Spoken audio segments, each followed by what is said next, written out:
Now that the future of agility is upon us, now that it's time for massive change in the way that we think and the way we offer value, you got to start thinking bigger. That's this week on the Badass Agile podcast.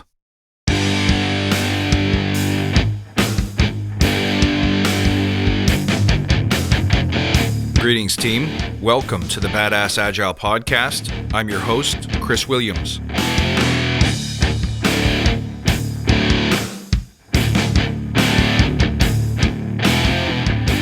Hello, my wonderful friend. It's lovely to see you. Thank you, as always, for being a listener. So happy you could make it today. I want to talk to you about how to start thinking bigger. This episode really is about inspiring you to do more for your clients, your teams, your customers. But first, let's take a moment to remember why we're here. To create an elite tribe of leaders who truly serve their clients and communities by doing what matters and what works, relentlessly chasing value and excellence like a badass. There's so many resources out there about what you need to do to be agile, but we're focused on who you need to become in order to lead teams. So let's hammer down those fundamentals to create a truly unique and powerful force in this industry. And remember, if this helps you, tell your friends. You can find us in the Badass Agile Listener Lounge and also on Clubhouse in the Badass Agile Club. Now, thinking bigger seems antithetical to incremental delivery. We're so used to saying, let's just get 2% more, 1% more, 5% more this sprint, and then the next sprint will do more of the same.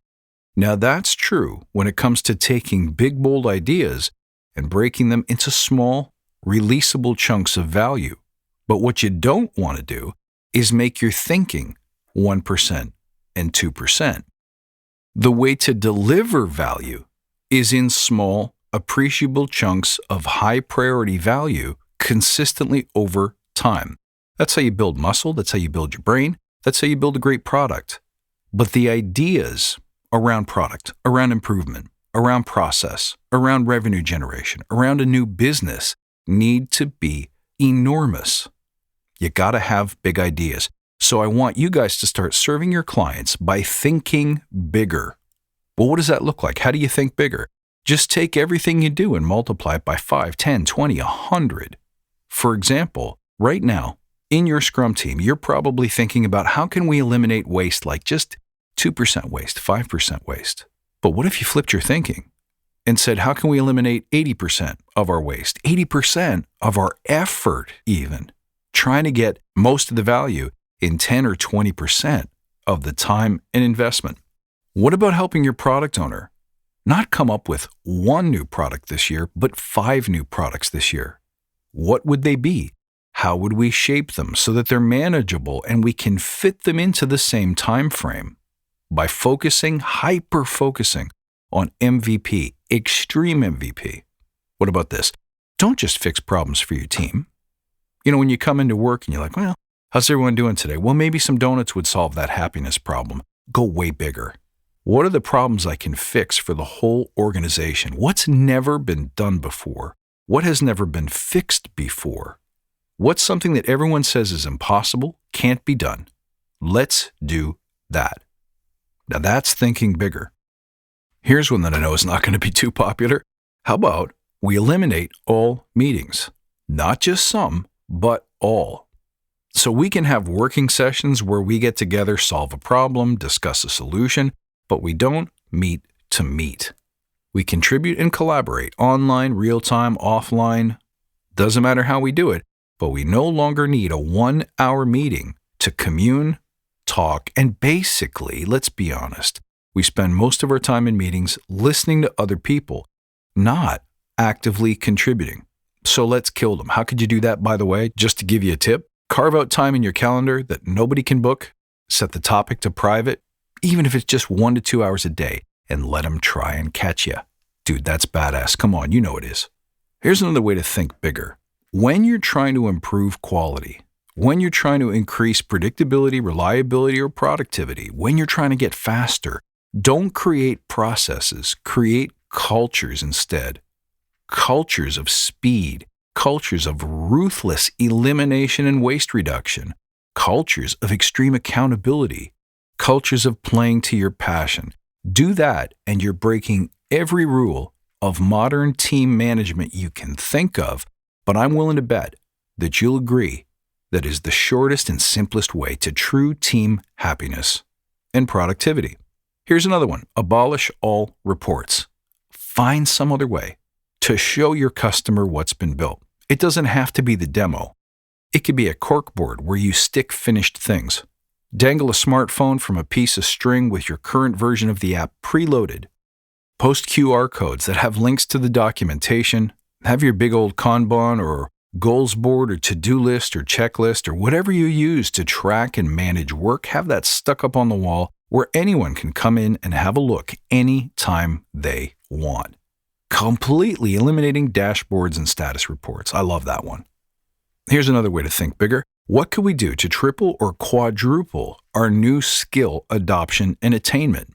So what are the latest and greatest training techniques and knowledge retention techniques or growth techniques that would allow the team to really amp up their toolkit by maximizing our skill building and learning time investment?